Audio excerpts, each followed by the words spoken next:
మన ధర్మవరం నియోజకవర్గానికి ఒక సువర్ణ అవకాశంగా భావించవచ్చు.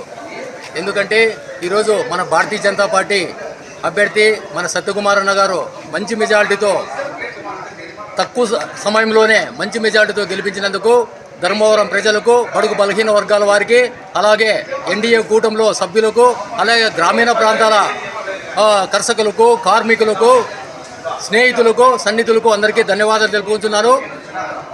మన భారతీయ జనతా పార్టీ మన ఎమ్మెల్యే ద్వారా మనము అనేక సంక్షేమ కార్యక్రమాలు చూడాలా. ఎందుకంటే ఈరోజు ధర్మవరం ఎంతో వెనుకబడిన ప్రాంతం సత్యసాయి జిల్లాలో. కావున ధర్మవరం ప్రాంతంలోని అన్ని మండలాల్లోనూ ఒక మంచి ప్రతి చేనికి నీరు, ప్రతి చేనుకు నీరు, ప్రతి చేతికి పనే ఉద్దేశంతో ఈరోజు సత్యకుమార్ అన్న గారు ముందుకు పోయే దిశగా ఉన్నారు. ఈరోజు చిత్రావతి బ్యాలెన్సింగ్ ఎత్తిపోతల పథకం ద్వారా దాదాపు 2 మండలాలకు నీరిచ్చే ప్రణాళికను అన్నయ్య ఆల్రెడీగా ముందే ప్రచారంలో చెప్పినారు.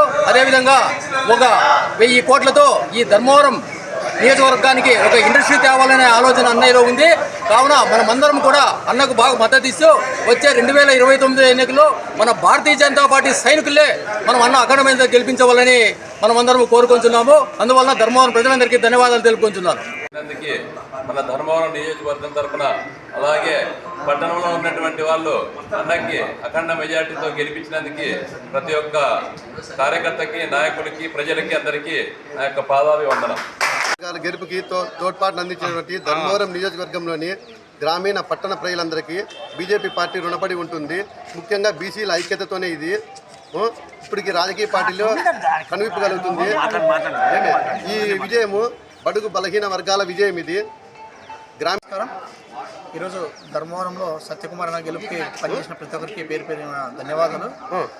ఈ మార్పు ఎంతోమందికి మన ధర్మవరం అభివృద్ధి జరుగుతుందని భావిస్తూ, ఎంతోమందికి మంచి భవిష్యత్తు ఉంటుందని భావిస్తూ ఈ సత్యకుమార్ అన్న గారికి ఓటేసి గెలిపించిన ప్రతి ఒక్కరికి పేరు పేరున ప్రత్యేక ధన్యవాదాలు తెలుపుతున్నాను.